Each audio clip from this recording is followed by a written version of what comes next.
Alrighty guys, I hope you've had time to grab some more popcorn, get excited, get ready. Game number 2 between Evil Geniuses and Sequential Gaming is underway. Sequential Gaming taking game number 1 in some of the craziest, most epic fashion I've ever seen. What does game 2 have in store? I don't even know. This is for a place in the G-1 League. The winner of this match will be in the main tournament. The loser of it, though, is not out. They will verse the loser of the match from earlier today for love in a deciding match for the third and final qualified team in the G1 League. This has been a lot of fun, and this is our last match for tonight, but this is proving to be a very good, entertaining one. E.g., the guys from America, plus Malk, of course, up against the New Zealanders, SqL. Joining me is LD. I don't know if he's caught his breath yet, but LD, how are you doing, man? Have you recovered? Is your heart rate at a normal rate once again? No, but the game started, so I guess we're gonna roll with it. My God, that is. I mean, I want to say that type of a win has maybe happened like at most 10 times in competitive Dota history. At least in a tournament with as much on the line as this one. Sure, it's only a qualifier, but it's a qualifier for a very big Dota 2 tournament. 52,000 total dollars of prize money is available for the taking. And EG now have their tryhard pants on. Darkseer first pick. The response quickly coming out from Sequential Gaming. Rubik and Chen for them. Whoever wins this series, this is game number 2. Of course, SqL leading 1-0, will move on into the main event and have a shot at that $52,000 US dollar prize pool. But whoever loses is not out of this entirely. They have a shot to move on as the third team. They'll have to beat For Love, the Chinese contender who got knocked down to the lower bracket earlier today by Flash Esports. So, mentally for EG, I mean, to collect yourselves after a loss like that, these guys are veterans. They all are experienced. But even for a team of veterans, you don't. I mean, that came as a total shock to everyone. The stream, the teams. I think even SqL didn't expect to win that. And oh man, speaking of cheese, it's another form. It's the massive AoE team fight for EG. Yeah, massive AoE team fight, also with a massive amount of push. I mean, I don't think I've seen EG without some form of mid-game, like, strong, heavy, really heavy pushing lineup in a long, long time. Jakiro, I mean, I'm maybe going to go for more sort of heavy in the liquid fire build rather than the dual breath. We saw T-Duck play it last game, only get the 1 point in liquid fire by level, I think, like, by level 10. He maxed out his other 2 spells first, but I think EG will be looking to get the liquid fire, use it to push down. It's great against towers, great against any right-click heroes, and SqL, though, I mean, they get themselves the Chen this game round. I mean, a hero that EG have been first picking non-stop, but they decide this game it's not going to work out for them. SqL get it for themselves with the Rubik and the Beastmaster. I haven't seen much Beastmaster in a while, and that's a hero who does have some span to help deal with those pushes, and also nice crowd control with that Roar. Almost has a complexity kind of feel to this draft for Sequential Gaming. You know, that off-lane hero, the Beastmaster, probably the strong soulmate in the Rubik, that defensive jungle Chen, and then some sort of very powerful carry. I mean, you know, even something like a Tiny could be great against this EG lineup. I feel maybe a Tiny Wisp wouldn't be a bad way to round things out. And, you know, it's a good way to kind of deal with these lineups that are strong when they group up. Just don't allow them to group up. Keep the pressure up. Find kills around the map. It's just something to throw out there. With SqL, they're one of the more... They're a diverse team. They pick all sorts of oddball heroes like Marana, which it's not a bad hero, but it's just something we don't see much of. Invoker gets banned. EG showing some respect towards Fumofu and that hero in general. And Prophet, surprised he made it the entire way through the first 6 picks. So what are we looking at now? And one of these teams, they don't have Fierce hero yet. Darkseer probably going to be played by Demon in that offlane. Should be a Malk Enigma in the jungle. And then we're going to see B-Diz handing the Jakiro as that defensive support. Probably in the safe lane, although that's not 100% guaranteed, I suppose. But yeah, they need Fierce hero and they need Jaos here. It looks like that's what we're going to see in these last 2 picks. Yeah, I mean, wondering what we might see coming up from them. I mean, they haven't really got much tanky frontline brawlers as of yet. I mean, heroes like Queen of Pain, I mean, Geo, as well as TC sometimes played back in Complexity, so maybe here they'd want to sort of be eyeballing right now. But I don't know. I mean, EG's standard picks aren't really there. I mean, it depends how heavy of a push line they want to go. Lone Druid, they banned it themselves. And then SqL just making the smart bans. I mean, banning out the Brood. Sometimes Fear plays that in the safe lane. This is what they'll go with. This is actually something EG, I think, used in game number 2 against Mineski. Fear on Shadow Fiend. And immediate response is the Tinker. This is a hero I'm surprised SqL didn't immediately go to in game number 1. This is probably one of the best group up and push counters there is in the game. Tinker. most likely going into K Phoenix's hands. He's a very experienced Tinker player.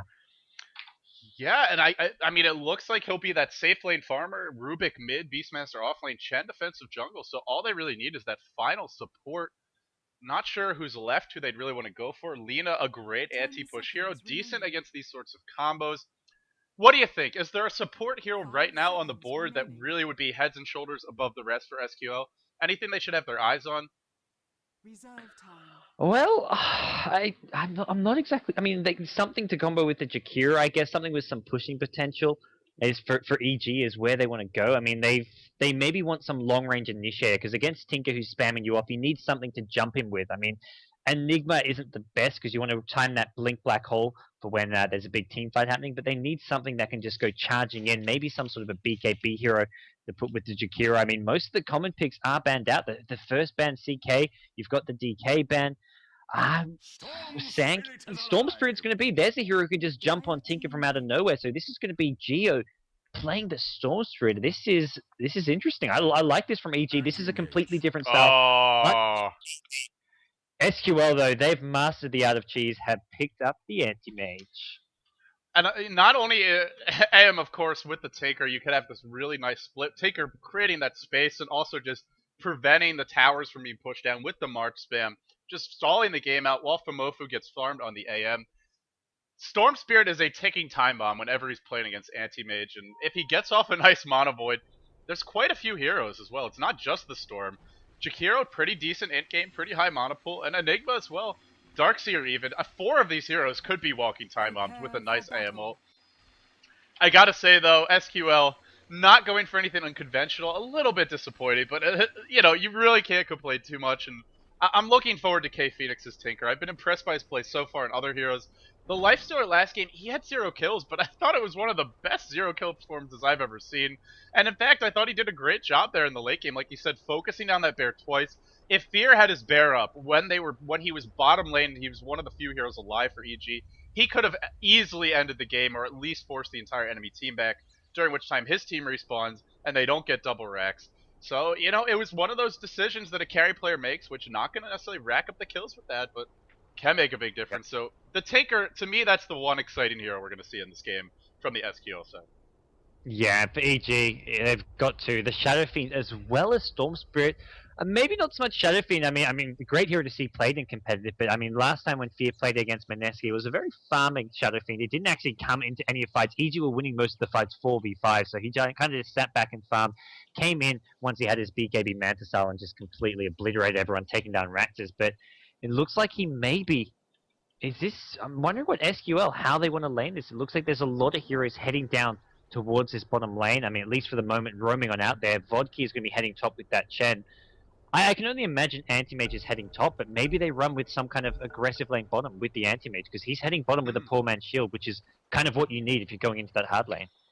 Yeah, and maybe something you wouldn't expect to see if he's in the safe lane, since you would expect a Darkseer in the off lane, and poor man's shield doesn't do anything against Ion Shell. Not helpful versus those melee auto attacks, so...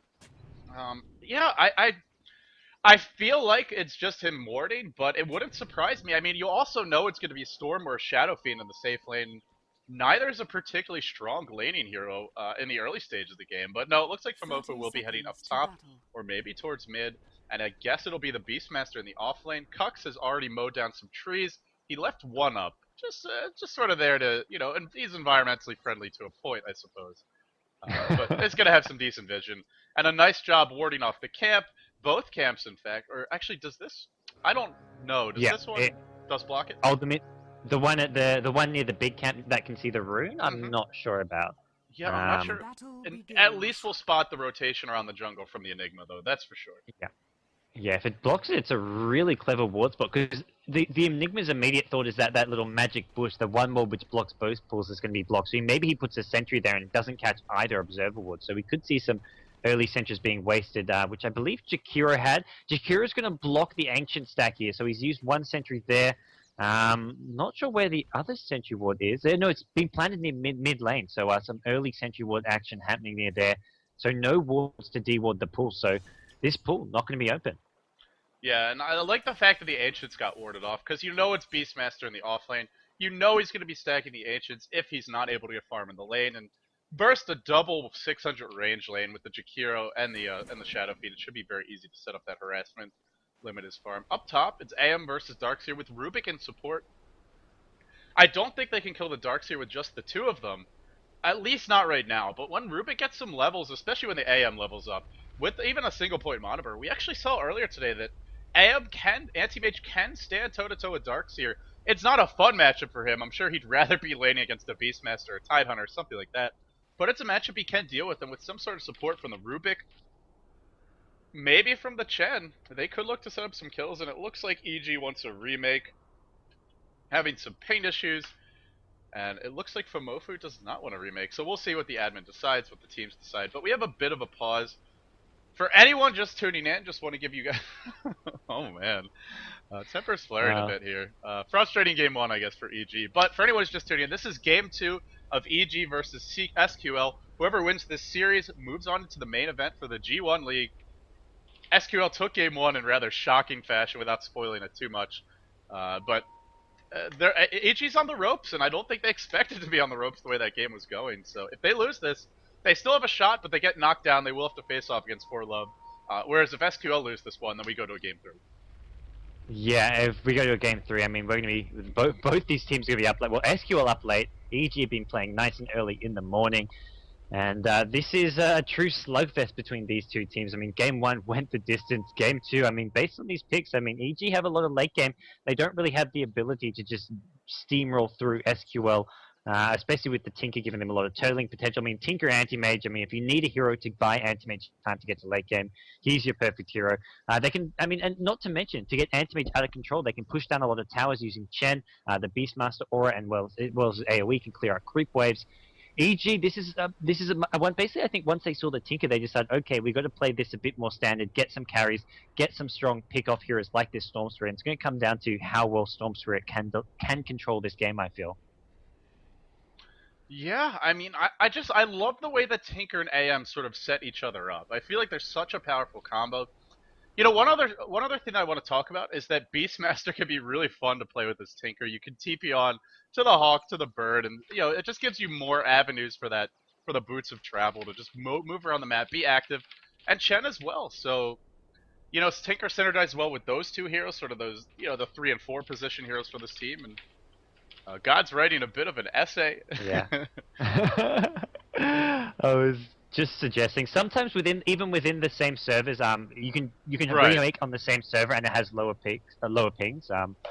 It happened with the Chinese teams in the Beyond the Summit World Tour, where we'd have to sometimes remake games because it would connect to the wrong US West server, because apparently some US West servers were good, others were bad, and just confirming to the admins that Fear is not making this up. Yeah, no, it definitely does happen, and not all the servers are necessarily in the exact same co-location facility. They're not all hosted at the same place, even if they're in the same country, the same region of the world. And we all know, your neighbor can be lagging, and you might have a flawless stream, or usually it's vice versa. It's your neighbor is the flawless stream, and you're the one lagging. So, worth a remake at the very least. If it doesn't work, no big deal. It was very early in the game, so some wards were spotted out, the lanes were revealed, but I think we can still go with an AP remake. It's not like there was a massive strategy sort of planned out and played out. The only real significant thing that has happened that may change has been the sentry warding by BDS on that Jakiro. He did use neither of those to counter ward that pool. So we'll see if he does it again. I'm not sure quite what the rules are on that, but maybe just some good honor coming out from BDS, and we'll throw away one of the sentry wards once again. Yeah, well, so we're waiting for the remake right now, which I guess works to EG's favor as well, because they get a little bit of time to cool down after that game. At the same time, SqL, they won that game 1, but this is a team that I think if they get, like, you don't want the emotions to run too high. You don't want to be played out of control, just super hyper and make a lot of silly mistakes. So hopefully they'll sort of settle down here for both teams and show us a great game from start to finish. Not just feeding or overextending because you're so worked up from that game number 1. The mental state really, normally, players, they played a lot of games. Everyone's going to be pretty calm from game to game, even if words are exchanged. But after a game like that, I feel like all bets are off. Oh yeah, absolutely. EG are just going to be so frustrated and so. I mean, they may get pissed off at SqL, but really they're just upset with themselves because it was pretty much a one game for them. But apparently the EG curse is real, man. That's all. That's what I'm breaking it down to. EG curse. Uh, if there's an EG curse, it was certainly in effect that last game. Ay ay ay. Ay ay ay. I think that's all I can really say at this point. I don't know. We'll see how game number 2 goes for them. EG. I mean, this is not it for them. Even if they do go down to SqL, they go up against 4Love, who I would say I would put my money on EG there. I feel EG are playing a lot more consistent, and especially with their strategies, with this kind of cheesy push style that they like to use. I think that would do pretty well against 4Love, and I think that's something 4Love would struggle to deal with, especially with how new they are to Dota 2. Absolutely. So for anyone just tuning in, this is an AP remake of. Oh, it is AP. Okay, good. Of Sequential Gaming versus EG. SqL went for the AM, the Tinker, and then a very strong lineup of supports. I gotta say, Chen, Beastmaster, and Rubik. A lot of healing potential. Great lockdown. I feel like you couldn't really ask for a stronger supporting cast for two heroes in the AM and the Tinker, who offer nothing as far as team fighting goes. So with these three, a lot of good abilities to steal as well. Yeah. Rubik is gonna have a field day if he has a decent start, to say the least, and I don't think we're going to see that many big black holes. At least on paper, we shouldn't. With Roar, with Rubik having two ways to cancel it, and also being able to steal it potentially. But we'll see how this game develops. EG went for the Shadow Fiend and the Storm. Storm can be very strong to sort of counter that split push, counter the Tinker moving around the map by himself. At the same time, he can also be a time bomb where the AM Monovoid will really bring his team down. So we'll see how it shapes up. But this is game 2, and Sequential Gaming is leading the series 1-0. Yeah, I feel at Sequential have picked up a lot of nice sort of counters, or at least semi-counters to some of these EG heroes. I mean, Storm Spirit can't just throw all his mana into getting kills. He has to be a bit more tactful with it when you're up against an anti-mage. You want to be always sitting at least in team fights, at least on around half mana. You can't commit your mana just for one kill. And then you've got all these Enigma counters. I mean, you've got the anti-mage, you've got the Beastmaster and Rubik, who can steal the black hole and then use it as a counter. It's not going to be easy for Mount to get black holes this game. I don't even feel he can rush that BKB to ensure that he gets black holes off. It's tough. I mean, they've got the Darkseer, they can maybe look to sort of combo the Enigma with, using the vacuum. But even so, Sequential will have an anti-mage, one of the most annoying heroes in the game to verse. Absolutely. Famofu, again, using that AM, placing the identical two wards, not going to change anything up, even though it's possible EG spotted those. SqL was talking about, Famofu was mentioning how they could see the wards that EG had placed because of that long pause, and, sort of one of the downsides to these online events where we have the long pauses. Fortunately, nothing too big, but you might think the teams would consider using different ward locations. Not the case, at least for SqL. Famofu, no regen on him. Is he going to be pulled any? I assume one of these supports will hand something off to him, and T-Duck and D will give him a set of tangos. This lane of quite light on regen overall. AM with just a set of tangos, Rubik with just a salve, and only one set of tangos on the Chen.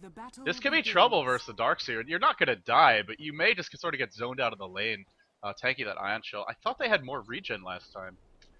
Again, something's coming up on the Curry here. Yeah, there's another set of Tangos and Clarity. I mean, maybe just going to the Chen? It looks like they're actually Chen, so...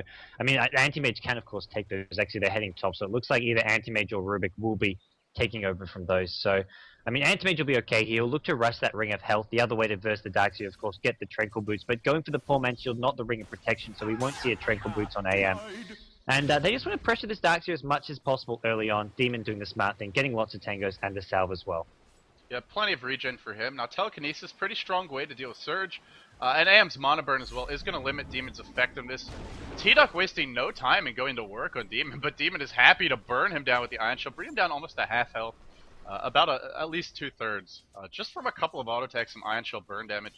Mid lane, this lane should be tough for Jo. This is Tinker, a very strong 1v1 laning hero, and especially with Laser Harass, his superior range as a hero, just a better hero in this stage of the game, should be able to outlane Jo. K Phoenix, he really needs to as well. I feel if Storm has a good start mid, that could be big trouble, but if Tinker does his job, slows him down, should be in good shape. And our final lane that we haven't really looked at yet is Kux, the Beastmaster, in the off lane laning against the Shadow Fiend and a twin-headed dragon. Ancients have been warded by Sentry Ward. That will delay any sort of ancient shenanigans stacking for at least 2 minutes time, but after that, Kux can start stacking them up. Not rushing the Soul Ring just yet, but I imagine that's what we'll see soon. Maybe a quick bottle. Beat is zoning him out of the lane. Very passive start to this game, which, based on the hero composition, is pretty much what you expect. Ooh. Except for Early smoke Vodki. though. But yeah, I mean, we saw it last game. It didn't work out at all. It was a bit of a disaster. He wasted a lot of time. He could have maybe killed mid. And there's a Sensual ward that will spot him if Geo is looking there. I mean, the smoke, he's still invis, but if Geo has his map over that area, he will spot Vodki coming in. But that's, I mean, it's quite unlikely, I'd say. I mean, it's quite a good chance this game could succeed. You know, if you're leaving your camera over there, you're not really focusing on last hitting, so you sort of lose your lane by default anyway. And in fact, he is going to get netted. The net just connecting. Do they have enough follow-up damage, though? Rockets bounce forward. One more auto attack and a first blood. 4K Phoenix. Vodki just catching him with that net. That was absolutely a maximum The range creep gets secures the kill, apparently.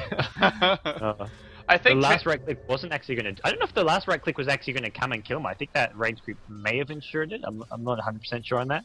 Yeah, it was really close. That is for damn sure.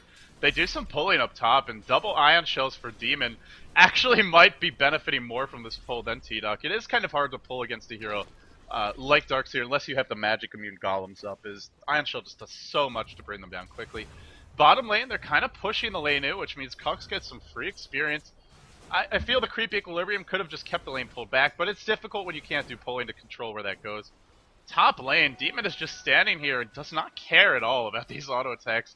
Darkseer, there's some slight nerfs to him, but you still see how strong he is as an off lane. Oh, Tinker got a solo kill mid. Sorry I missed that, guys. The one kill you understand with the Chen coming in, but God, he picks up a solo kill now on the Storm Spirit. Yeah, KP Tinker. I think Geo wasn't expecting him to go for this laser missile build, which has a lot more killing potential. Almost every Tinker nowadays that goes for the March build, and I think KP just catches him by surprise with that little bit of extra damage coming from the laser missile combo, and yeah, Geo goes down. That's a big loss to him. 2 early deaths in the mid lane as the Storm Spirit. You can't really afford to fall behind too fast, and look at this, he's gone for boots first just as a result of that, deciding that... Oh my god. Speed.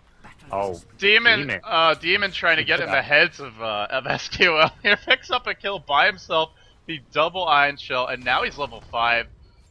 Honestly, Rubik should probably just stick to pulling. His auto attacks just don't do anything to Demon with that 6 armor with the stout shield up. And he needs the levels too, plus he's just put himself in harm's way, giving up a kill the Demon probably shouldn't have gotten. Now the top rune is going to be claimed by Jo, or was it someone killed it off, it looks like. Nobody ends up bottling that one in the end. So Jaya's been shut down, but then EG retaliates. Milk free farming to the jungle. Enigma probably the quickest jungler in the game, even out farming the Chen, unless you get a Wildkin. Then you can stack some creeps, use that tornado to farm a stack big camp, and pull back into the lead that way. But otherwise, EG getting something back with Demon on this top lane, and so far, very even game. Golden experience quite even, no towers going down just yet. Both teams looking in a decent position.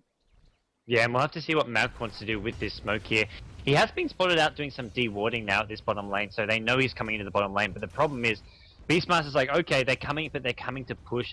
Ring of Aquila actually up on Fear. Malk is there with the level 3 conversion, so this is getting about a fast tier 1 tower. EG want to make sure of it. And I feel SqL will have to try to do the same thing at top now. It's a Darkseer, it's hard to push into this Iron Shell.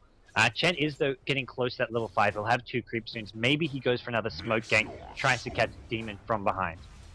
This tower is pretty important as Beastmaster, because if you want to stack Ancients and farm them later, but you lose this tower, it gives the Radiant team much better access into that, I would call it the Dragon Pit, but really just this Ancients camp. Whereas if the tower's up, your access is limited to just walking up a ramp, a lot more dangerous to do that, to walk up this hill without vision, so... It's surprisingly important, of course, also relevant for Roshan control. But just getting that free tower early on, it means you can do a lot of pulling, and Fear can stay near his tower, farm safely, or just push the lane out, then work his way back into the jungle. Vodki smokes up, level 5, but only has 1 creep at the moment. Not sure where he's headed. He can't gank mid because there's nobody there at the moment. Jo is back at base, not having a good time at all, only level 5. Tinker already hitting 7. You know, we talked about how good March is against these pushing lineups, guys, but he's not going for it. Yep. And, I mean, maybe the rocket spam's another thing which can deal with the push. I don't think EG were going to go heavy push. They just want to get this fast tier 1 tower for Fear, maybe. And here comes KP. He's going to start spamming some rockets. He's going for kills. Insta KOs Beaters. And Fear's got to get out of there. The Cool Beast's not going to be able to slow him down enough to get any more kills. But that's the power of this build. You just get those insta kills. I mean, you're a Tinker level 8. Support heroes do not have enough HP. I mean, Jakiro at 720 HP. I mean, the combo plus 1 right click and he's dead. I love the way he just strutted into that one. Demon is going to pop another Ion Shell, but assassinated by Famofu. Scores now 4-1. Just casually, Fear it really wants this kill. He's waiting for this. Oh no, the salve up from Kux. Fear is overextended a bit. He needs to get out of here. Immediately forced back. K Phoenix so close to his boots of travel. Beastmaster can now go and stack some Ancients. I think he's going to be there just too late. Yeah, he is. So he's going to check the bottom rune. It will be a DD rune. Probably he'll just pick it up. Or maybe not. Rotating towards mid. Needs to get level 6. Once he has that roar, I mean, the one thing is they don't have too much lockdown on this team, at least not right now. But with roar to set up kills with a laser rocket's tinker, the burst damage and that reliable pickoff, every time they get those kills, that creates time and space for the AM. And I feel it can kind of go like clockwork. Just keep on roaring down the storm, roaring down any of these squishy heroes, and then laser rockets to seal the kill. Yeah, I mean, the good news for EG is that Stormster is no longer as much of a free kill. It's level 6. He's going to jump on Kux at mid lane. There should be enough damage here. Kux just trying to throw down some axes before he goes down. Geo picked himself up. His kill, his first kill. And we're probably going to see him move around the map a lot this game. He doesn't have to get too much farm. They've got Shadow Fiend Fear for that. He's leading the CS charts at the moment. Anti-Mage, a hero who can very quickly accelerate that with his Battle Fury. But for the time being, Fear leading. EG looking to get another tier 1 tower, something they're just so good at doing, taking towers one by one. Here comes Tinker, I believe, looking to defend this as well as possible, but needs to be careful. Oh, telekinesis, but T-Duck taking some good damage. Chen has the heal, not using the Hand of God, could have saved his ally there, but lets the Rubik die. Not sure if Vodka had a little bit of delay, but should have been able to save him there in some fashion. Kux hitting level 6 off of that. 1 for 1, they do get the Twin-Headed Dragon in return. Scores now 5-3, very even game overall. Experience lead for the Dire, just a bit, but then a gold lead for the Radiant. The 2 towers dropping early, EG pulling ahead a bit for their supports in that respect. This does also potentially create some space for the Storm Spirit especially to try and set up some ganks on heroes who will now be farming further away from towers if they're mid, if they're bottom. Fear pressuring that bottom lane, looking to work towards this tower, and probably going to at least force a rotation back. Enigma Illusions coming in to add to the push, and spamming those Shadow Raises. This, in a sense, Shadow Fiend can be a pretty powerful pushing carry just because he can instantly mow down a creep wave with 2 raises. T-Duck walks in, and just going to try and slow down this push with the Fade Bolt. Yeah, I mean, Shadow Fiend Fear getting pretty big at this point in lane. the game. Hey, that mid always being jumped. This does not bode well for him. Even the Macropie being picked up. I mean, this is such a difference to the Jakiro we saw last game, being Macropie at level 10. Beat is using it as soon as he hits level 6 to ensure the kill on the Tinker there. And I mean, you get the Arcane Boots coming up on Geo, so he's got the mana to sustain it, and that works out for them. That's a big kill. I mean, sure, Tinker's already got those boots of travel, but slowing down his soaring, slowing down his momentum, and that's what EG need. Right, and he went for laser rockets. You do this to continue to get kills. He got a couple of nice kills earlier, but now he has slowed down a bit. We'll have to see if he's able to pick up the pace again, zip in onto the Rubik, and look at the damage he takes, throwing back that Storm. There is another zip available, but he would be pretty much out of mana. Not going to choose to use that ult again. Backs off. Look at the ward investment from EG. Just so concerned about getting ganked. Really want to make sure they have good control of the map. And feeling, I mean, it definitely feels like they're a little bit rattled by that game, but they're starting to sort of hit their stride, get a little bit more comfortable. It's very important for EG that Jay has gotten underway. Top lane, Demon in a lot of trouble. Laser Rocket. Oh, it's so fun to watch someone just get zapped like that. It's why I love watching players build a Dagon, although we don't often get to see it. Yeah, this is I mean, as far as watching and enjoying Tinker play, I so much love watching this Tinker build. The March build is just really, for me, gotten a bit stale. And it's just like, oh, March. It's kind of like the Naga Sunrock. When I see March go down, I just think, oh, groan. This is not a fun thing to have to see. Man. And they're using the Chen teleport with the Tinker. And this bottom lane, Fear picking up kills. The 400 ping, no problem, says Fear. And Cuck's in a lot of trouble as well. Geo flying in. 2 kills, going to go the way of EG. That was a bait, and EG really showing their veteran poise. Twin-Headed Dragon was lurking in the trees, dropped a beautiful ice path, hitting 2. The Rockets just doing a lot of damage, slowing down this push. Now the Tinker back at base, trying to rearm. Rockets will slow down a push, but March will stop it in its tracks, and unfortunately there is no March. The tower drops, goes to Melk, who now is getting close to power treads.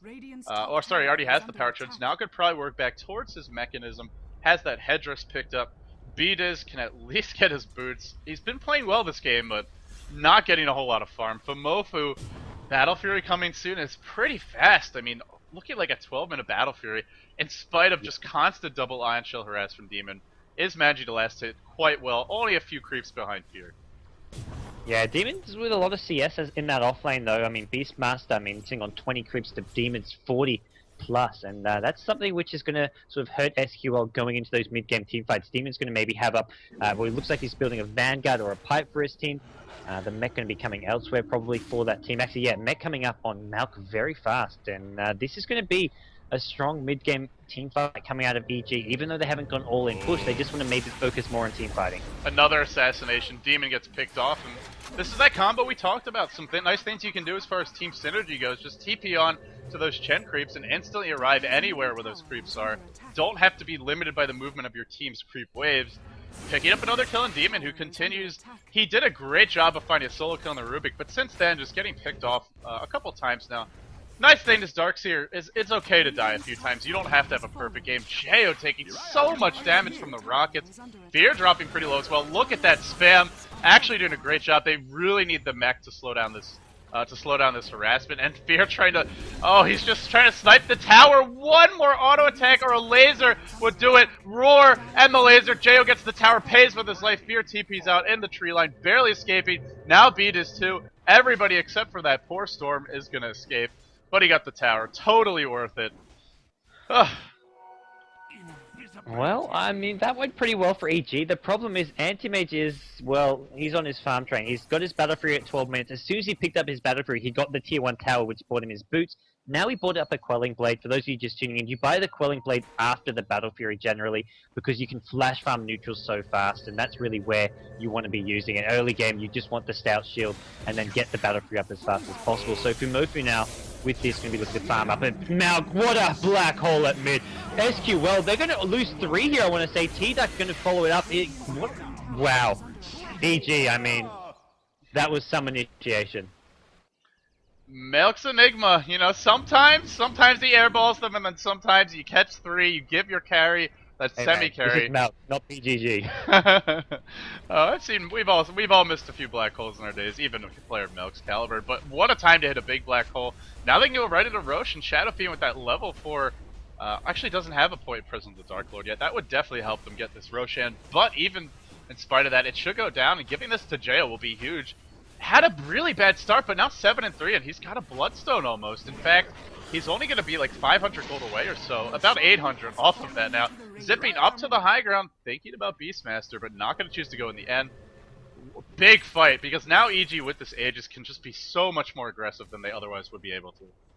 Yeah, I mean, EG really just controlling the map so well. Even on the Radiant side, taking a 14-minute Aegis when you're on the Radiant team, that is impressive, and that just really shows how experienced these guys are, how confident they are in their map awareness as well as their ability to control the lanes and where SqL are positioned. I mean, with Anti-Mage stuck at top lane, even with a Tinker, I mean, this is also goes back to not going for that March build. It made it harder to defend towers, it made it harder to defend Roshan. You can't spam rockets when they're in the Roshan pit. You can throw March in there, so I mean, it got SqL a lot of kills, but they're not really turning it into enough here. I feel the March build could have maybe done a bit more for them.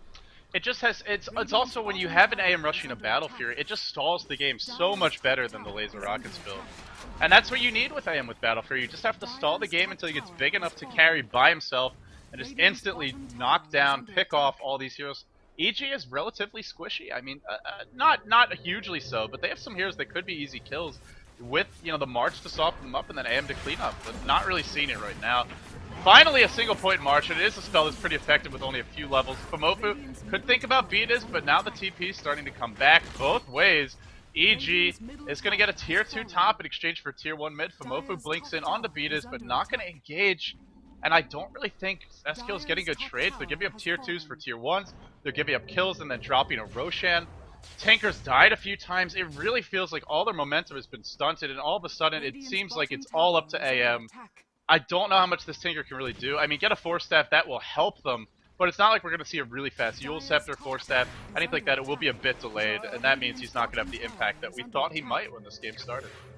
Yeah, I think he's slowed down a lot in the last couple minutes. I mean, his actual CS, I mean, he's in the bottom 5 there. He's sitting on 50 creep kills behind Demon, behind the Chen on his own team. I mean, a lot of those are neutrals, of course, so it has been largely inflated, but SqL with a very underfarmed Tinker at this point in the game isn't something you want to see. I mean, especially considering how many kills he was getting for his team.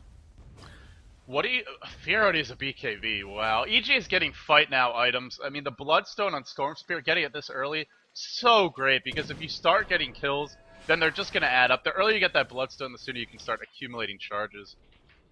I feel like EG is just maybe an item or two away from really forcing a fight. Famofu has his ult, he blinks on the Demon, but then walks the other way, and that means Demon will escape. I think Famofu actually could have chased that one, but is going to back off in the end. Yeah, I mean, his ult would have done a lot of damage there to Demon, but he's got more space to farm now, so he can just go right back to this creep wave and just continue accelerating that GPM. He's by, I believe, actually no, he's only just ahead. Well, no, he and Fear are just neck and neck in terms of net worth, so they're actual items at this point. I mean, Fear is on par, and that comes down to all the tower gold, the Roshan gold. EG has been getting. EG's taken down every single outer tower as well as the Roshan, so it goes to show how farm this anti-mage is when he's still ahead of the Shadow Fiend at this point, when both have had free farm. And Demon just right back to this top lane. He can't really do a whole lot about Fumofu right now, but that's something which comes into play later on in this game. I mean, Demon with the Wall of Replica, that if he can get that on the anti-mage in a team fight, that's something which is going to make it even harder for SqL to team fight against EG. We haven't seen the full potential of this EG lineup yet. They have an outrageous amount of AoE. Even as far as carries go, Shadow Fiend might be the strongest AoE carry. I mean, at least in the damage department. Boyd has his Chrono Spear, but Shadow Fiend just has insane magical AoE damage. Even looking upwards of like 1800 before reduction, if you hit a nice Requiem and a triple raise, it's absolutely outrageous. And you couple that up with the wall, with the Macro Pyre, the max Ice Path. I like the fact that he maxed Liquid Fire over Dual Breath. I didn't like that build the other game on Dragon Age, but that's neither here nor there. Now it's Demon who's running for his life. Telekinesis to bring him back in, the rockets and the laser, and they are continuing to pick him off, but now Storm jumps in.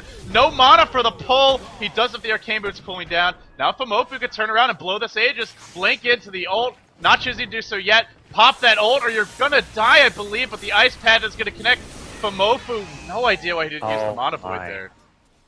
I think he got like semi-juke because he blinked past Storm Spirit or something. Geo's just trying to chew through this Aegis because this Aegis only has about a minute left on it. The new Aegis only lasts 6 minutes while Roshan respawns after 10. So Geo was quite happy for Famofu to ult him there. So even though he's happy to live and get the kill in anti-mage, but he wasn't actually worried about dying. This Aegis will expire, I believe, in about minutes time. They took Roshan around the 14-minute mark, so it's only got maybe 1 minute left on it. And, right, but both getting baited in there. Yeah, baited. I think that's a good way to describe it. And there was a twin-headed dragon there, but there was definitely a moment where, at least a second or two, where he could have dropped the ult. And at the very least, he lives if he drops that ult. Without it, or forces Storm to dive and maybe ends up forcing Storm into a bad position. But in the end, Aegis is going to expire without really anything going on. Wards both being placed on the same ramp. Both teams having good vision of this. Melk with a blink and a mech. Ogre Club too. This is one of the most farmed heroes of the game right now. Melk just so strong on this Enigma.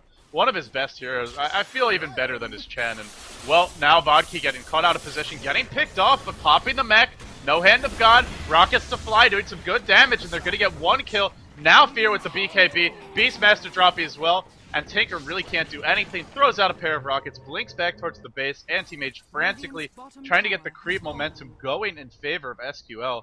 But he cannot outpush this team, not by himself, not at this stage of the game. Item-wise, he's got the ultimate orb, no buyback on him, and as they're about to breach high ground, or at least force some defensive play from SqL, does anyone have that buyback?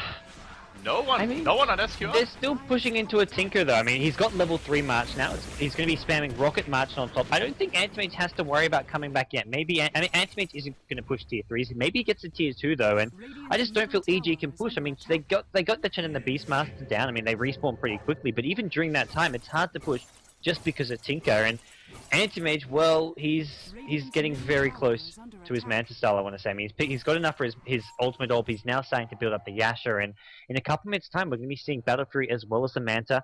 Similar story with Fear, though. He's getting close to his BKB Manta style, so he's got equal farm, and this is not going to be all about the Antimage as we go into the late game. Right, it's not until AM get Anti-Mage because that's next item where he's going to be more of a threat than the Shadow Fiend. And having BKB really limits how much damage you take, but BDiz caught out in the wrong neighborhood. Easy kill there. And they'll be happy to claim that one. And meanwhile, Rubik steals an Ice Path, level 4 at that. This could be big time in a team fight. Hitting multiple heroes with Ice Path, especially if they're inside a March, AM's cleaving away at them, could just ruin you. Set up a great Mana Void as well. So I think this is one of the best abilities in the game to steal.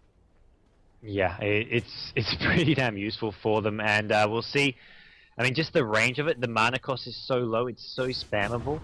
And I mean, it's something that EG, it's going to give them an even harder time to push into. Sure, they've got a BKB on Fear. We may see a BKB start being built on Geo as well now that he's got his Bloodstone. Either that or some kind of disable to help kill the anti-mage. The Sheepstick may be the way to go. He's up to 7 Bloodstone charges, and we are going to have a quick pause from Fear. Hopefully it just needs a second. As the tension, you can cut it with a knife right now, because SqL, if they can win this game, they move on. It's EG on the ropes for this series at least. Famofu is our lead farmer by about 600 gold, and as far as towers go, they're behind by 3, so he's really ahead. Fear's got a lot of extra tower gold on his side to sort of boost up that income.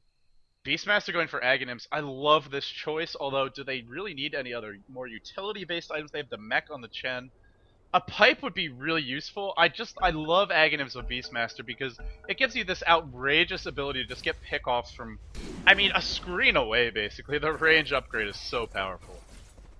Yeah, it's gonna be very hard to push into, I feel, right now for EG. I mean, they're gonna start getting some points in the wall of replica, so we'll see how that works out for them once that's up. They're gonna have it level 12, they have the second point in that, and if they can get a well-placed wall of replica, it'll be a lot easier to push. But we've seen Fumofu just goes for the counter push in other lanes, doesn't worry about defending the pushes. He's heavily relying on this Tinker and will only come if EG dive for kills. EG are gonna dive in for Fumofu. Fumofu completely caught out. He gets picked off, and the Ice Path coming out from the Rubik just a bit too late there as well, so bad positioning from Fumofu mostly. No buyback, and the Hand of God was wasted.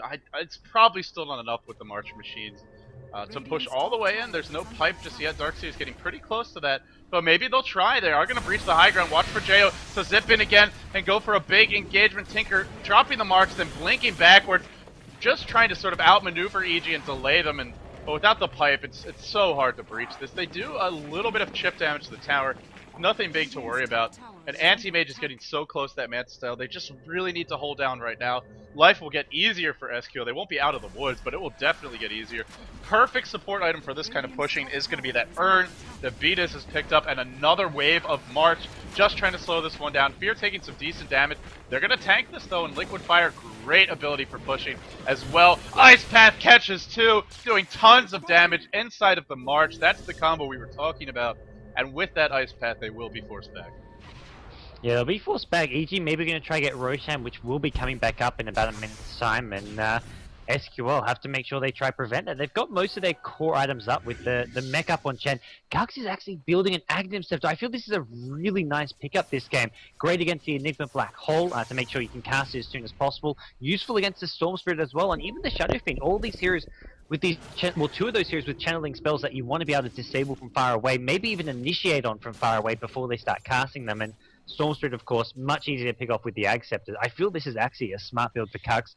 They won't have maybe the pipe on their team, but they're going to have the Rubik Aura, and there's just not a whole lot of magic damage for EG. It's mostly the physical damage that they've got to worry about. Absolutely, I love the Ags pickup. I think it's a great item, and like you said, you know, not having the pipe can be an issue, but I feel with Ags, you get that pickoff, and it buys your team enough time to farm almost a pipe's worth of items. When you have a hero like AM, every pickoff means another 1,000 or 2,000 gold farmed by him, as long as he doesn't die. He's got the Manta Style in about 10 gold, and I think you just buy it here. It's such a big upgrade for him. You're going to start farming that enemy jungle, kind of the Zoe approach, where you just take the unsafe farm, while your team at this point in the game is going to farm the defensive end of the map. Chen, with the wards picked up, just trying to control his own jungle. And now the Roshan posture begins. 4 heroes grouped up for EG. Demon not far off in the mid lane. Demon really stunted after a strong start top. 2-4-2.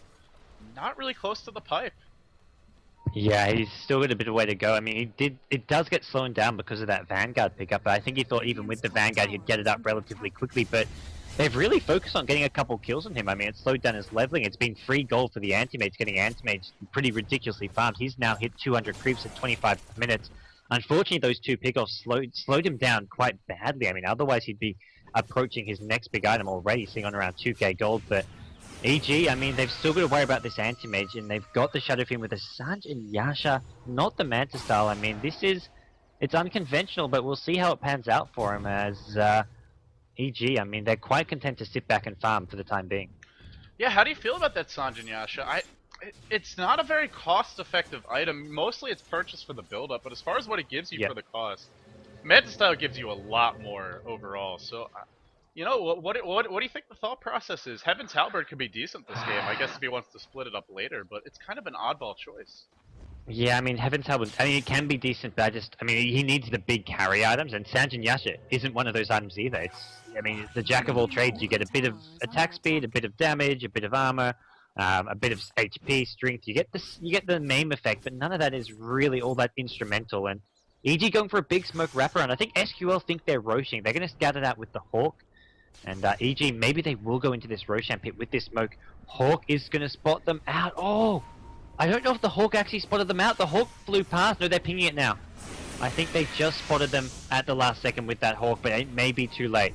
EG is doing this blind. They have no vision. This could be really bad for them. K-Phoenix going to start the march off. But is it going to be a time Demon looking to vacuum some heroes in? Just going to miss them, pulling them down to the pit. Now K-Phoenix under siege. Jo focused down first. The Aegis goes on to the Shadow Feed. Milk now jumps in, waiting for the black hole. Not finding it. Everyone dispersing pretty well from SqL. 5-4 as far as the hero numbers go. Do they force this fight without their Storm, their big reliable initiator? It looks like they want to. Demon managed to secure his pipe. Now they will go on Kux. Fear leading the way. Along with Demon, Milk blinks it again, but still not finding that black hole. He's got to catch Rubik and the Beastmaster, or it should be canceled almost instantly. Still no black hole. Fight's been going on for almost 30 seconds. They're tanking the march. Kux will go down. It was a buy or respawn from the Storm because having that Bloodstone comes back to life very quickly. Now GoDz taking some damage. Famofu, the big DPSer in this fight, not being brought down. Had to kill him the Twin Head, but chose not to die for it. They know the Storm's back. They are going to back off, and overall, I think crisis averted for SqL, although the Aegis is still up on Fear. But remember, it's the 6-minute Aegis. In fact, GoDz might even die. Tanker could blink forward and Rocket.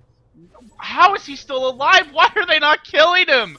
I am so confused. This GoDz, man, like, he's got this, like, cloak of invisibility or something. I don't know what's going on, but first Antimate's blink back to base when he just needed one more blink and right-click to kill him. Once again, I mean, a blink rocket, a blink and right-click from Antimate, but I guess he was just on the very edge of fog there. Maybe they have some kind of inside agreement where GoDz is going to sort of do their laundry for a month, and he's like, okay, just don't kill me anymore, guys. But I don't know. SqL, I mean, they let him live, but they're still getting big. I mean, K-Phoenix is almost finished his sheepstick. Oh, yeah. And this is going to be hard for EG to fight late game. I mean, it's all about fear, and I don't feel Sanjin Yasha is the item to go for when everyone's looking at you to carry them. It's also, if Storm zips in and you just hex him, you probably just die instantly. Famofu is going on to Demon. Demon taking a lot of damage. There's a Manta Stella blinking forward. Could look to use that. The Rockets are going to remove some of that pipe, but not enough to actually force a fight. And we're also getting to that stage of the game where AM and Taker can just outmaneuver the opposition, and EG just can't plug the holes in the dam up quickly enough. They try to push bottom, they try to push out mid, but look at the creep equilibrium. It's favoring the Dire. They got the Aegis on Shadow Fiend, sure, that's great, but they got to do something with it. That Aegis expires in about 5 minutes time, 4 minutes time even, perhaps. So I feel actually SqL, there was a sort of a window there for 5 minutes where it was feeling very tenuous, but Tinker not dying, without picking off the Tinker, without being able to just charge up the hill, not having the pipe to do with March, they held on, and now Famofu getting close to a heart, and of course that Hex, these two items could completely turn the game in SqL's favor. Yeah, and there's just not the same level of items coming on EG. They need a Hex maybe on the Stormstreet. He's a long way off from it. He's only got his Void Stone there with 1300 gold. Demon has finished off the pipe, but there's no other big items coming elsewhere. I mean, Malk is building the BKB, but we've gone over how many counters there are for it. We haven't even seen Rubik steal, even attempt to steal that black hole as of yet. I mean, Malk hasn't even really got any opportunities to use it. Oh, Fumo needs to be careful. He's been caught out. He's got the Manta Star, which he's going to want to pop him. Malk could even try black hole for this, but here comes Tinker, and Tinker plus Famofu are going to force some of these heroes back. Oh, Jo could have just died there, but Famofu isn't going to go for the ult. In fact, instead they catch out Milk, and Milk has the black hole, but not able to get it off. Assassinated, buying more time for SqL, and forcing the rest of EG into a headlong retreat. Now the Aghanim's complete on the Beastmaster, and at level 11, look at that roar range, pretty damn strong, especially if you come out smoke or you have any sort of high ground vision advantage. This sets up the kills, and, you know, just another way, that and the Hex, it's getting to a point where Storm can't really jump in anymore, and neither can the Enigma until he gets this BKB, which unfortunately is going to be delayed by that death. He has the Mithril Hammer, but still needs another 1,000 gold for it, and by that time, AM's going to have a heart. Tinker might be on his way to his next item, maybe a Ghost Scepter, maybe a Force Staff, or just having buyback available as well. And buyback Tinker is nothing to be trifled with. Oh yeah, I mean, late game, just having that extra life, I mean, being able to just come back into the fight anywhere, at any time, and especially with the Beastmaster, you can TP to the Quill Beast, the Hawk. It does allow him to have a very global presence, even if there's no creep waves there. So this is going to be hard for EG, and this is even with Fumofu making a couple mistakes, getting picked off on two different occasions where he really shouldn't have been. He's still got Heart, Battle Fury, Mantisar with his treads at about the 32-minute mark. He just needs another 700 gold to get him that Heart recipe, but he should be able to get that pretty much uncontested. Shadow Fiend, what has he done since picking up his Sanjin Yasha? Gets the Eagle Psalm. It looks to be a Butterfly. You can get Ethereal Blade, but that's not going to be too effective against Anti-Mage. It's not a bad item on Shadow Fiend in some cases, but in this game they're going to need the Butterfly. The problem is Chain Hex will remove that evasion and render it pretty ineffective. We'll have to see. EG, I feel they got to make something happen with the smoke. It does really feel like the clock is ticking. Perhaps Kux is the hero to pick off. He does a buyback though, so this won't win them the game, even if they get up. The forcing out the buyback is going to help a bit, and he instantly gets picked up. Fear claims that kill. I think you just buy back immediately and everyone TP's home. Don't want to let EG get into a good position. They need the marching machines up, and Tinker just arriving now, a little bit late, but can start to layer them on. Here's the pipe, and now the march not going to be as effective as it was previously. Yeah, Beastmaster buys back, just making sure they can defend this, and he's actually going to blink forward. Okay, Phoenix trying to maybe go for a pick off with that sheep stick, and it's going to be Beaters on the front lines. But I don't think they really want to engage with him too aggressively. Fumofu caught out of position, but blinks away. Has that heart, very difficult to bring down. Beaters pulled back towards SqL. Phoenix continuing to layer out the march, throw out the rockets, the pipe pulling down. Not available at the moment. The roar on the demon. This is the power of that Aghanim Scepter that we talked about. Now Fumofu ult on the Beaters. Oh, that was an awful Mana Void from him. Not sure what happened there. Maybe a misclick, but not the right choice. Fear on the high ground with that Requiem. Not doing too much. Milk dropping low. The Black Hole again not able to cast it. Runs out of mana before he can. And the Rocket to clean him up. 2 for Nil and EG. And EG again in a headlong retreat. Yeah, mid-cast animation. Malk was on the high ground there. He was mid-cast animation for that Black Hole when he got sheeped up by K-Phoenix. That was so clutch coming out from the Tinker. I mean, first it was game 1, K-Phoenix playing some very, very ballsy play, and here it is, game 2 with the Tinker. I mean, he's keeping them in it with his Tinker. I mean, Anti-Mage's getting caught out a couple of times. He does have the heart now, so he's kind of meant to be the frontline bait. So at this point, they need to be having all the heroes there to actually take down Fumofu. Demon going down to the wall, couldn't get off his wall of replica. That was the another big spell that EG just couldn't land. The Black Hole, the wall, and as a result, I mean, EG, they're looking to be in a very tough position here, waiting on Mount to respawn. Then they're going to maybe try and make it go over, but SqL, they just back off. They're not even going to try push now. Fumofu can still get himself another big item in the near future, probably going to go for that Butterfly, and from there it gets even harder for EG.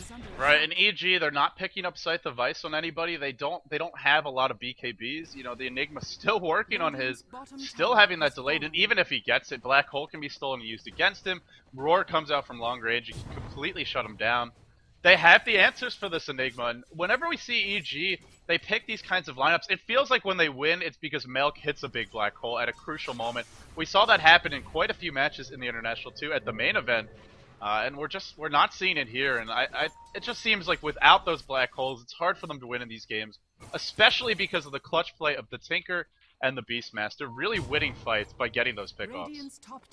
Yeah, I mean those pickoffs are paying off, and Beastmaster, the Ag Scepter, has just been the item which has made the difference for SqL. I feel in some of these team fights where it looked like they may be in danger of getting themselves pushed in. EG, they're looking a bit desperate. They're really running out of options. They're going to go for a smoke kick. They're going to run right into this Tinker maybe though. Oh, KP, who was not expecting heroes there. Oh! Up with him though. I think KP should go down. The TP's coming in now. It's the Rubik, but he's going to be too late. K-Phoenix getting healed up. There should be enough damage. There is enough damage. Geo chewing through most of his mana to get that kill, but that's a pickoff which is going to buy EG a lot of time. Tinker has buyback, but he doesn't really want to use it here. Maybe not as much as they would like, as Fumofu breaches the high ground and just goes to work on that tier 3. And this is something AM can do, which even a carry like Shadow Fiend who's fed cannot. Just push so aggressively, and then no, you can always blink away. Be very difficult to bring down. Now 3,200 gold, so that Butterfly, if he wants to go for it, is very close. I wouldn't even mind going towards an Abyssal Blade, just picking up a Basher, that extra lockdown. They have decent amounts in that chain stun from the Tinker, but having that extra bash could be nice. You jump in, you just instantly go to work on Enigma. If you get a bash on any of these heroes, they die from full health because of his burst damage. So we'll see, but Butterfly the most likely choice for Fumofu. It's still a pretty good position for SqL. They do lose the Tinker, but he's not even forced to buy back. And that's where AM, you know, in the early to mid game, it's the Tinker helping the AM get going, creating space for him. And now it's the AM who buys the Tinker time to recover from some bad positioning. Yeah, Tinker's going to be back up in just a second. AM needs to be careful at bottom lane. I mean, EG lurking around. They haven't got all their heroes here to try and kill him off yet. I mean, they're all 5 are merging around Fumofu. Fumofu taking the right decision, blinks away from them. Geo not going to be there in time. Anti-Mage gets out of there, and I mean, EG, they're getting frustrated. They're running out of time, I mean, I feel. I mean, sure, fear is big, but I mean, and sure, they've also got this incredible team fight, but it's really all their eggs in one basket come late game. It's all about hitting that big team fight combo with the Black Hole and Wall of Replica. Otherwise, they don't stand a chance of winning a team fight. I'm shocked that Melk they haven't given Melk the space to finish this BKB. It's so important to pick that up, even though there are a couple of ways to deal with it. Without it, it's just AM is just going to burn all your mana, and good luck ever getting an ult off. With the BKB, you at least have a fighting shot of just living through the damage, and, you know, forget about the disables. That's a separate issue to be dealt with, as well as just surviving in general. We just haven't seen the Black Hole yet, and it's just such a disruptive lineup for SqL. They're just so good at disrupting the team fight of EG, preventing them from doing what they want to do, and they even draw a handy little arrow for us, so we know what they want to do is wrap around, try and backstab these heroes at the Ancients. They did spot them rotating in. If they can find 2 or 3 kills, that could win them the game. Blink in aggressively for Melk, and it looks like T-Duck might get caught, but oh, he is going to get caught. He will be picked off. Scythe onto Melk. Hey, Phoenix blinking backwards. It's not the hero you really want to kill, but it's a decent hero to pick off. I mean, it's a kill. It may give them Roshan here, which is Cheese and Aegis, but it's not going to get them a Rax. Fumofu's going to try force some TPs back, and the thing is, EG taking Rosh here, I don't know if they can take it quick enough. I mean, Fumofu's going to get some big damage done to this top tower here. I mean, EG with Fear, taking it down fast. Geo, yeah, he's going to TP back right away. Fumofu's already got this tower down to below half HP, and KP's coming in as well. Geo's going to go down at top lane. Big loss for EG. He's got buyback, and he may have to use it to defend this top Rax. And it's hard. If they come in one by one, they can just continue assassinating heroes. So there's a buyback from Jo. Knows they need to fight now. Pulling in Fumofu, using all his mana. Remember, he can turn around and just go to work on him. No mana void, though, and Fumofu dropping low is going to blink away again. Out of mana, Jo just not able to do the damage there. Storm Spirit does so much nuke damage in the early to mid game, but at this point against AM, he can use his whole mana pool. And AM only dropping to about a third health. Even with the Shadow Fiend going to work. Roshan did fall during that time, and let's see who actually got the cheese and the Aegis. Aegis onto Fear, and then the cheese on the Beatus. Probably going to see that handed over to Jo. Would really like to... Oh, more fight breaking out. The Fumofu, and it's K Phoenix again in the right position, finding one. Will they get more killing spree for Fumofu? But it's really K Phoenix, the story of this game. Finding these pickoffs, that pickoff top force, you buy back out, and now another kill. Despite having Aegis Cheese, it just, EG just has no momentum right now. Struggling to find their stride. Yeah, they're really looking a bit lost right now, and I mean, SqL just capitalizing, finding the pickoffs around the map. The Beastmaster and the Tinker, I mean, KP has really done a great job. Beastmaster now has a Blink Dagger as well up on him. I mean, that's just going to be scary for so many of these heroes, and Geo is just fallen so far behind. Those buybacks, I mean, that was his sheepstick pretty much. I mean, he had his ultimate orb, he had about 1,500 gold on top of that. He was maybe 1k gold away from his sheepstick, but now he's so far away from it, and without that, they don't really stand a chance of beating this anti-mage in the late game. Anti-Mage decides Abyssal Blade is going to be. He's got it in about 10 gold if he wants to. He's already bought the Basher. I probably wants to save for buyback at this point in the game just to be safe, but that's going to be one way of stopping Fear's BKB ultis, and just, I mean, taking down heroes by themselves, being much more of a sort of hero killer rather than just the sole lane pusher. Yeah, and it's all about assassinating heroes. Between that Abyssal Blade and Tinker with the Blink TP Hex, anybody who is out of position, even slightly, we saw, even at the base, you can just be picked off within a moment's notice. And with the Rax exposed top, if anyone gets picked off and EG they can't muster the defenses with the rest of the heroes, they lose Rax. On the flip side, SqL, buybacks will be imperative for them. We saw last game, you can have a big lead, but if you get caught without buybacks, or if you get caught out of position, you can still lose the game. So buyback check is going to happen now. Anti-Mage, Shadow Fiend, Tinker, Darkseer, and Chen all having buybacks, but some crucial heroes who don't. The Storm on cooldown and no money for it either. Enigma as well, no buyback on him, and the Beastmaster, the Rubik, the Twin-Headed Dragon. So only half the heroes having buybacks, and quite a few big team fight heroes who don't. Yeah, I mean, it's going to be very, very tense as we go late into this game. A lot of heroes you just can't afford to get picked off. Especially, I mean, like you say, Stormstripe, one of those heroes. Without him, I mean, EG just can't really kill heroes or get those pickoffs, and it's hard enough as it is. EG kind of losing any map control they had. Chen's picked up a gem, so looking to deward the whole map, get that map control up, and I mean, SqL, their supports have got these key items. I mean, 4-stuff on T-Duck, giving them that ability to escape certain ganks. Blink Dagger plus Ags on the Beastmaster has proven to be sort of the build which has fitted this game perfectly. They haven't gone for a pipe on their team. They have the mech on Chen, but Chen hasn't even really participated in a huge amount of these fights. It's been more for sort of for the send back, and just he's also got a Vlad's. I mean, he's providing auras for this anti-mage. SqL has just got smart items here. They just need to win one fight, and it's going to be really hard for EG to come back from this. Yeah, Vlad's and Inner Beast, plus if any Chen creeps live, potentially R's there.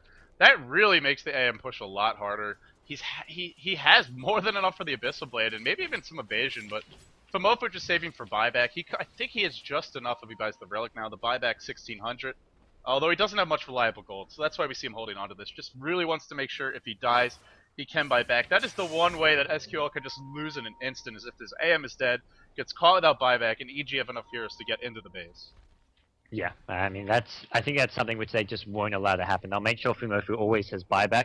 There's no real reason or need for them to risk it. And look at this, Fomofo playing so cautiously here because EG are all missing from the map. EG are doing the same thing. They're like, okay, we don't know where SqL are.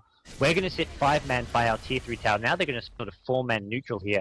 And Fomofo, he's still playing so cautiously, so safe. He even pops a Manta Style. He's going to scout out, use one of his illusions as bait in this top lane. He's scared and he's playing this safe. Even with buyback, even with 6k gold, he doesn't want to throw that away. Now he's going to poke on out. He decides it's safe enough. His illusion didn't get jumped on, so it is safe to push out this top lane. It feels like EG wants to smoke right now. They do have one in stock. It might have just come up, but they're not using it just yet. Yeah. Oh, the Courier has the smoke, so waiting for that. The Abyssal Blade finally purchased and 2,500 gold. Even if he dies, he should have more than enough to buy back. Pretty bold for Ray. You do have buyback, but you really don't want to throw away a life, so we'll have to see if Fomofo looks to go in here. I think he's trying to catch a solo hero farming by himself, his lonesome, and then get a pick off that way. Tinker is waiting.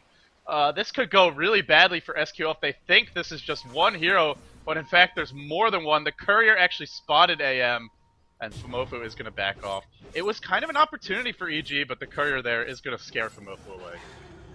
Yeah, interesting. Fumo's actually gone for the Abyssal Blade because the way he's been pushing, he hasn't been actually focusing on team fighting, just counter pushing and pushing down lanes. Butterfly would give a lot more damage to those illusions as they do benefit from the bonus agility. So he opts for the Abyssal Blade, despite not going for too many kills here. But well, it's a big item nonetheless, and he can sell off that TP scroll, get a Butterfly there, buy some boots of travel if he does make it to the very late game where he's getting 6 slotted.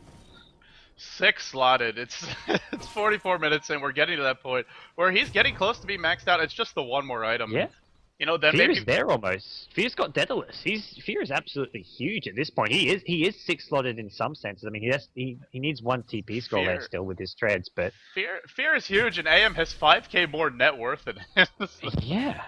It's pretty. I mean, that crazy. comes down to I guess the Sanjin Yasha being a cheap, somewhat, I guess, cost-effective. I don't know if that's quite the way to describe it. It doesn't really do all that much. It's relatively cheap compared to what else he has. He'll want some boots of travel as well, though, Fear. It's not a top tier item, you know. It's not a tier 4. Yeah. It's not a 6k gold item. It's sitting around that 4k gold mark, and I mean, this is the point I think where you start to think about splitting up into the Manta Style as well as the Heaven's Halberd, which still can be very useful against a hero like AM if you use it at the right time. Disabling his auto attack for that long, if you get it off, can completely turn the tides, as well as give you a little bit of evasion, which there's no MKB. It would help unless you get hexed, and so far K-Phoenix has always been there. Speaking of farm, K-Phoenix sitting on a pile of gold, 5k, and you know, the only item I could really see him getting that would make a big dent at this point is a Shiva's. Dagon Ethereal Blade can work ultra late game, but that is so much gold to farm. It's like 13k to get a maxed out Dagon. And I just don't, there's so many BKBs as well. I think it's at this point save for buyback and maybe get your Shivas if you have enough gold. Yeah, I'm surprised SqL are playing so scared. I mean, sure, they're up against the big AoE combo of the Enigma Black Hole, the Darkseer Wall, but they have all these buybacks, they have the BKBs, and they have map control. That's the big thing they've got. They've got the gem, they've got the hawk as well. I mean, they've got this blink dagger and Aghanim scepter on Cuck, so they can easily cancel that black hole coming in as long as they sort of spread out. As long as they're not grouped up when they're roaming through the jungle. I mean, they're not really in much danger here. So SqL playing very timid, and I think overly so. Fear is, of course, getting ridiculously farmed, but he's not quite at the point where, I mean, regardless of how farmed he is, you can always bring him down with enough disables and DPS coming out from anti-mage. So, I mean, EG, I'd say rightfully so, playing timidly, but SqL can afford to take a few more chances here. I think they're just waiting on Roshan, though. As we progress into what will soon be the ultra late game, Chen does not really scale particularly well. Beastmaster, kind of a one-trick pony for the war. I feel in a 5v5, if all these heroes have max inventories, I would probably give the edge to EG, honestly. And of course, we're not going to see that unless this game goes 90 minutes, but I think this sort of passivity favors EG to a point. Now, the one big thing that SqL may be waiting for is that Aegis to despawn. Less because they care about Shadow Fiend having it. Actually, sorry, he lost it because it despawns after 6 minutes. But more so because they just want to secure that Aegis for themselves, get it onto the anti-mage. And then you don't even have to worry about buyback. You can go all in, pick up another item, or put it on the Tinker and then just have AM save for buyback. Yeah, I feel this. I feel this would work for EG if Geo was actually farming and getting towards the late game, but he hasn't finished his sheep. I feel like he needs a sheep, a Lincoln to block the Raw. He needs all these big items, which he just doesn't have. Maybe even like something like an Orchid on top of that for some additional DPS and mana to help chase around the Tinker. He's got absolutely nothing at 47 minutes in the game, with all these buybacks getting constantly picked off by the Beastmaster Raw, and it's been a tough game for him, but it's just not, as a late game Storm Spirit, he's not going to be able to fight or do anything against this SqL lineup, I feel. Fear, on the other hand, still has not died. I've actually just noticed that. That is impressive for 47 minutes into a game, playing on a foreign server as well. Playing on a Shadow Fiend, he's now critting for 1k, so we really can't underestimate his damage output, and now get some lifesteal too. There's still an Abyssal Blade, as well as Roar, and these two can bring him down. If you're not auto-attacking, that lifesteal won't help you. But yeah, I mean, he's up against a great ganking lineup. The Beastmaster, the Rubik, and of course that Tinker with his global Hex and the Blink Dagger. It's pretty shocking Fear hasn't died. A testament to his positioning. One of these things which, you know, people always look at the scores, they look at the farm, the statistics, but a lot of really high-level carry play just comes down to positioning and decision-making. Fear has showcased some great decision-making this game. Smoke from EG, and this has to be the most obvious smoke in the universe, although SqL maybe not prepared for it. They're about to be caught, in fact, I feel. EG is going to run to the Roshan pit, and Roshan is rampaging around through the river. Ice Patch just sort of thrown randomly, trying to kill off that Beastmaster Courier. But now Famofu pressuring top. Tinker's going to come here as well, and we might see the same thing, where heroes TP back one by one and just get destroyed instantly by the Blink Tinker. This could be a quick assassination onto somebody. TP. Fear has no TP as well. I mean, Stormstrick can get back, but I feel Fear's the only one who can really defend this. SqL back off, though. They're not going for the racks, and I think it's because they're a bit afraid of Fear. And it's bottom lane where Demon, he's going to get caught out. And KP, as well as Cuck, they're always the ones who are just there getting these pickoffs. He's got Aegis, though, Demon. He needs to get off a big wall of replica. The Sheep 6-man from KP is just keeping SqL in this fight, though. Uh-oh, Fear, get Abyssal Blade onto him, taking a ton of damage. BKB is popped, going to work on the anti-mage, but the Chen heal, the blink away. Look at the damage! Crazy crit from Fear. Gets the kill, but the Aegis popped in exchange for the death of a Rubik who does not have buyback, so it's a 5v4 situation, but did not kill the anti-mage and did not kill the Tinker. Those are the two heroes that you absolutely must bring down if you want to win the game off of this. It's 5v4 in some senses, but if they try push, it's really like 5v8 with anti-mage having buyback, Tinker having buyback, Beastmaster having buyback, all these heroes with buyback. I mean, it's not going to be, it's not really a scenario where EG can push even when they pick off one hero, unless heroes have their buybacks on cooldown, or they just have a really superior numbers, and they need to just go back, resort to getting some more farm on themselves, try get this sheepstick up on Geo, and Demon's got a sheepstick. Okay, that's where they're going to get the lockdown from, so forget getting the disables and farm up on the Storm Spirit. It's going to be Demon who's actually finished off the sheepstick, and that's really going to come in use, picking off Anti-Mage, picking off Tinker. Tinker, when he's got a Blink Dagger, is just so annoying to verse, but Sheepstick, and BKB as well, Sheepstick's going to allow them to actually gank him. And this is going to give EG some possibilities for a bit of a comeback. I mean, we saw it game one where SqL did it. Maybe EG can do it here. How amazing would that be if EG comes back from this game? It looked worse, I would say. At this point, it looked worse for SqL in the last game, as it does compared to EG. They haven't actually lost racks, and they have this crazy good team fight. it's definitely possible for EG to take this one. I think the Storm really needs to pick up that next item. Like you said, either the Linkage or the Scythe device. I feel either would be very helpful, just so you don't die instantly. Otherwise, you get hexed or you get roared. You just die from full health to the damage of that AM. Without it, he's a fighting shot. Top lane Tinker spamming out that March. Demon could look to go here, but a great blink away. K-Phoenix has shown some really quick reactions this game. Shiva's now up on him and should still have the buyback. The reliable gold just high enough to ensure that one. Just at this point, they're running out of item slots on their 2 carries. The anti-mage gonna get the butterfly up. The Tinker pretty much max. You can replace the Soul Rain with something, but that is just about it. Well, they both need to get some boots of travels now. Neither of them carrying a TP scroll. It's not really a game where we're going to see a base race in the near future. If one's coming, those 2 heroes will realize it and can maybe prepare themselves so that they're in the right place for it. Oh, Rumor needs to be careful. Sheepseekle's coming on Demon. Not going to be able to catch up, I don't think, here. I mean, even if he does catch up in Sheep, Fear is not close enough. He doesn't have the mobility that Demon does. So, yeah, boots of travel probably going to be replacing these treads on both Anti-Mage as well as Shadowfiend very, very soon. Yeah, these 2 right-click carries really need to have the mobility that heroes like Tinker and Storm do in order to compete as we get into the crazy late game. 52 minutes in and only 19 to 18. After some of the games we cast earlier today, this is such a change of pace. Just so many kills earlier and now really slowing down. Well, I feel come late game, I mean, one big Darkseid wall onto the Anti-Mage could be a disaster for SqL. I mean, they have buybacks, so they'll be able to buy back and then sort of reset. But that's how EG are going to have to win fights. And then maybe they win one fight with the Wall of Record, then the fight after that, they're going to have to win with a big Malk Black Hole. So both Malk and Demon have to land their ultimates for EG to have that sort of... to win the game and to go for that push. For SqL, I mean, the key thing is here. I mean, it's gonna be the Tinker. I mean, Anti-Mage is maxed out. He just has to be a bit careful with his positioning. But as long as he does that, it's going to come down to how well Tinker can position himself, spam as many hexes as possible, and prevent some of those heroes from just going rampant in these fights. Storm Spirit as well has finished a Sheepstick, so 2 Sheepsticks brought up in the last few minutes for EG, and they're looking maybe for another pick-off here, maybe going to try smoke up, maybe make something happen.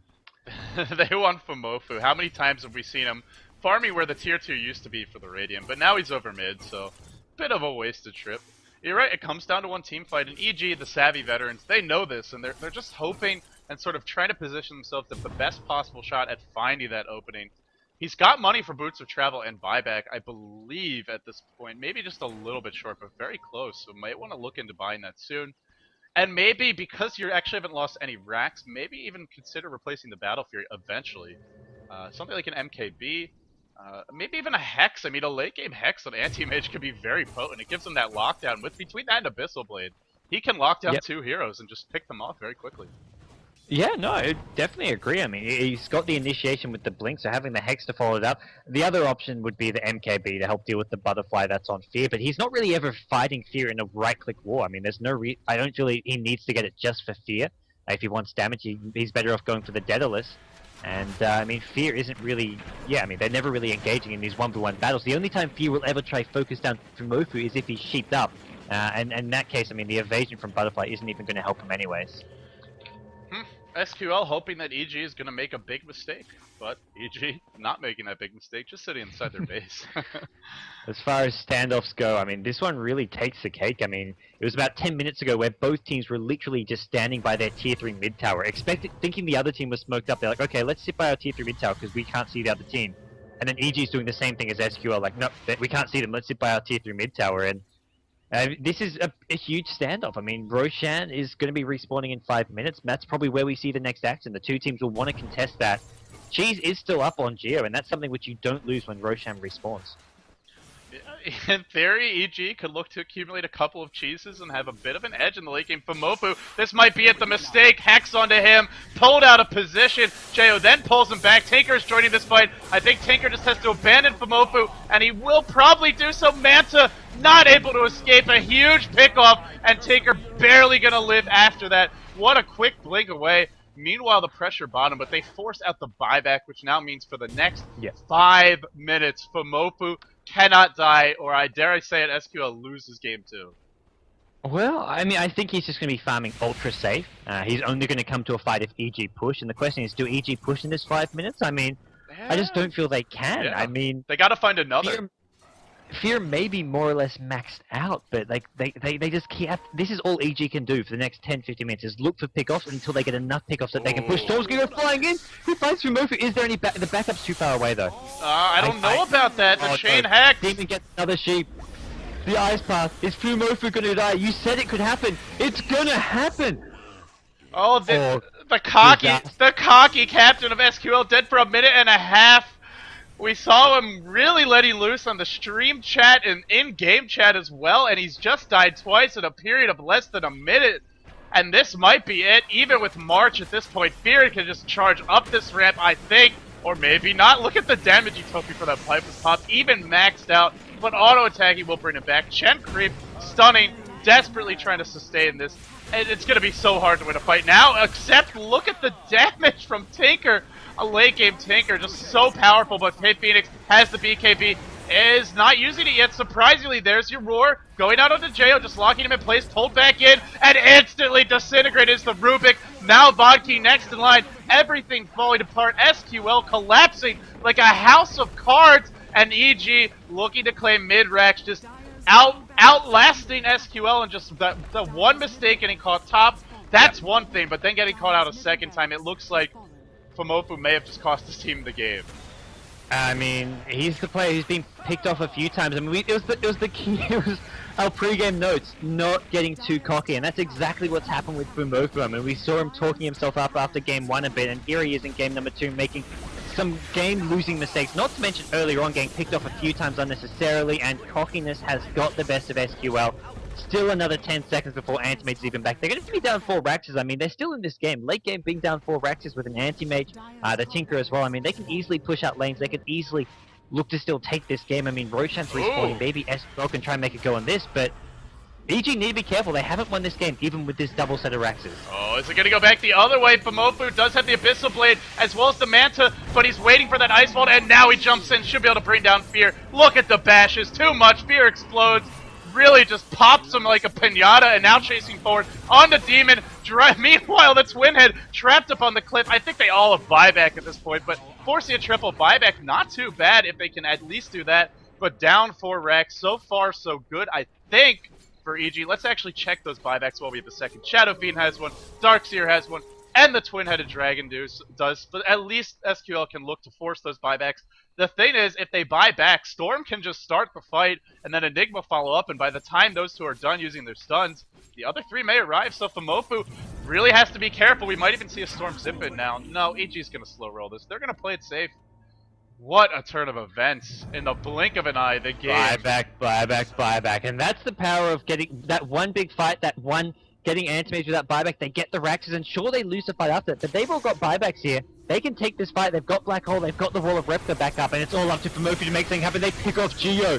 Mount goes in. Black Hole is there. He gets roared. Great reactions, and it's a counter Black Hole. Rubik is still the Black Hole for SqL. He is caught in it. He's hexed up. This is going horribly wrong for EG. All of a sudden, SqL, they're going for another comeback. Fear pops the Satanic. He's trying to lifesteal his way to victory. It's working. It is working for Fear.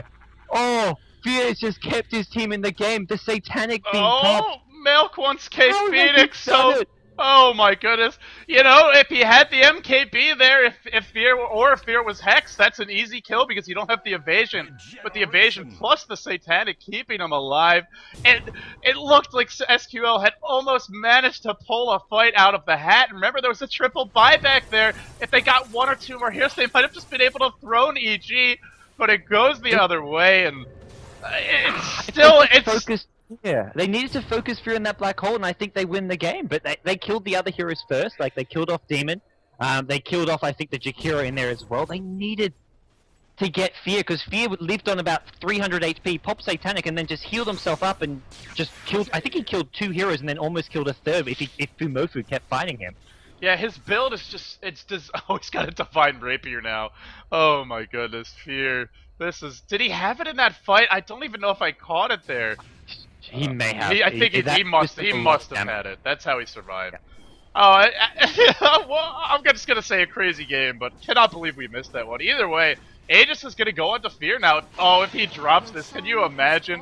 Dying with a Divine Rapier up against an AM this farm. Just drop that Battlefield, grab the Divine Rapier, and win the game. if he could get his hands on it. But remember, there are 2 lives for the Shadow Feed.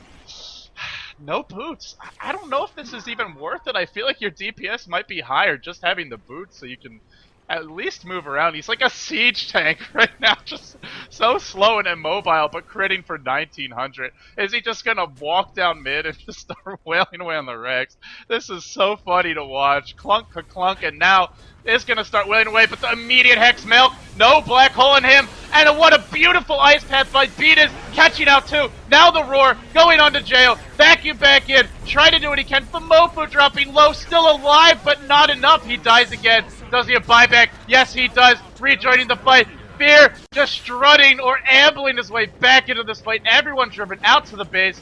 March of the machines everywhere, but not doing a whole lot as Fear just begins to work on those towers, and they're really running out of time. Oh, T-Duck is going to zip in. Telekinesis out onto Milk. It doesn't matter, though. The siege tank is too strong, and this is why they did it, because they have surged. EG is turning it around. They're going to win this game. It looks like Phoenix in a lot of trouble. They have to find the perfect opening, but no, Famofu with the bash. Maybe not, Famofu says. Now the Hex on the Fear. Dies once, perhaps the AM ult. Assassinate off the Storm. Does he have buyback? It's on cooldown. Doesn't have it. Fear dropping low. Fear gonna go down once. Can they bring him down again? They need that Hex, but Phoenix back to the fountain. Famofu in a lot of trouble. He's hexed up. Fear chopping away at him, mashing him up. The Throne is gonna die very quickly. They've gotta defend this. They're running out of resources. They're running out of time. Oh, the Fear down. He's gonna go down. Chain Hex to death. The Throne is still up. Here is no. Oh, he's got buyback. His buyback's on cooldown for 1 minute. Cuts is on 50 HP. Divine Rapier is just sitting there still. It's just being ignored. The Divine. They don't even care about this Divine. ATMH could really get that Divine Rapier. He can't. The courier can't pick it up. He's got to walk back and get it. If someone else take it. Tinker, take it. I don't know. Chen, Divine Rapier, man. Come on, Chen. Just take it. Man up. Fumofu's got to go straight mid. Like, he's got to get a set of Raxes here. I don't think they can throw in them back here, but Fumofu needs a set of Raxes. They're going to leave the Rapier. Wait, no. Did someone pick it up? Let's see. On the Rubik. Okay, we're looking at T-Duck with a Divine Rapier on Rubik. I'm not too sure about this. He may just want to, like, destroy it or leave it at base. You can't destroy Divine Rapier, but he could maybe leave it at base. It just sort of take it out of play. Take it out of circulation like the penny should have been. Storm zipping around. Fear's got buyback. Fear's got buyback in 2 seconds. He's going to buy back here, and that's going to allow EG to maybe defend this Rax here, although they can't afford to get picked up. Geo, Chain Hex, roared. He's going to go down in Fear. He's trying to save his gold. He does not want to buy back. He just doesn't have the items to fight this. Even if he buys back with the Divine Rapier loss, he hasn't have his god of Sanjin Yasa. This is a set of Raxes. Storm Spirit getting picked off. There's also Storm Spirit has buyback. He's got buyback in 5 seconds. So they're out of time. They gotta fight. There's no glyph. They cannot wait any longer. AM is chewing through the Raxes, and now with Tinker in position.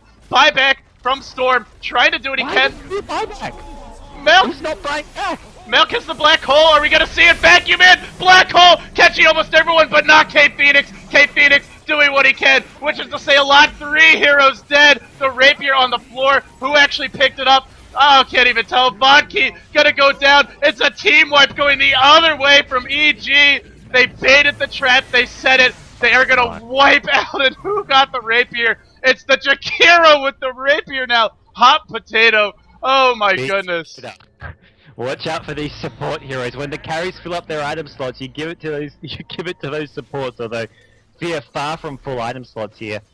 Picking up his treads now. He did have the Rapier with the Aegis there. He wasn't even carrying around boots, I believe, when they were going for that push. And the Throne's so low here. All these buybacks coming out. SqL just need to take this fight as soon as possible outside of their base. No black hole, no wall of replica. I think they should be able to win this fight, even 3v5. The problem is they haven't got an antimate for 1 minute and 45 seconds. He's going to respawn before the buyback, and without him, it's going to be really tough. This looks like game. I think they can just auto-attack that. They don't have enough lockdown. Just focus the damn Rax. Finally end the game. They're focusing the Throne. They're working it down. It's dropping low. The Roar and the Demon. They don't care. Focus away. And the GG comes out. Famofu, the double death, really ends up costing SqL. It was looking like SqL's game to lose. Their series to take if they played it correctly. And GoDz, some big mistakes, but also give EG the credit. Some outstanding ballsy play. Oh, man. I feel like I feel like a ping pong ball right now, just being swatted back and forth between these teams. It's EG, tied it up. We're headed to game 3. Oh man, unbelievable. This is just cruel and unusual. Like the the amount of back and forth action in this game. I mean, if you're the ping pong ball LD, I don't know. I don't know what kind of state you're in, but you're getting worn down. This is one of the longest back and forth rallies I've ever seen, and what's going to happen in this third game? I mean, holy crap. People are saying Game of Thrones on the chat, and I don't want to flame the players like that, but it is just the advantage being taken by one team and then being given back to the other, back and forth in both of these games. Are we going to see a normal Game 3? I hope not, but you have to expect at some point everyone's going to settle down.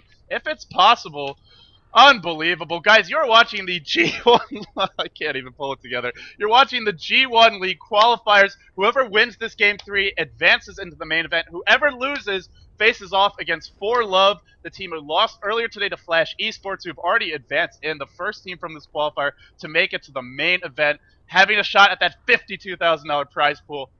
There are no more words to describe what's going on right now. Let's go ahead and jump into Game 3 as quickly as possible. Get your popcorn, get your coffee, get a cold compress for your heads, and maybe a shower if you can fit it in. Cause Get a ventilator, I think. After the way the first 2 games have gone, you may need something to help you breathe.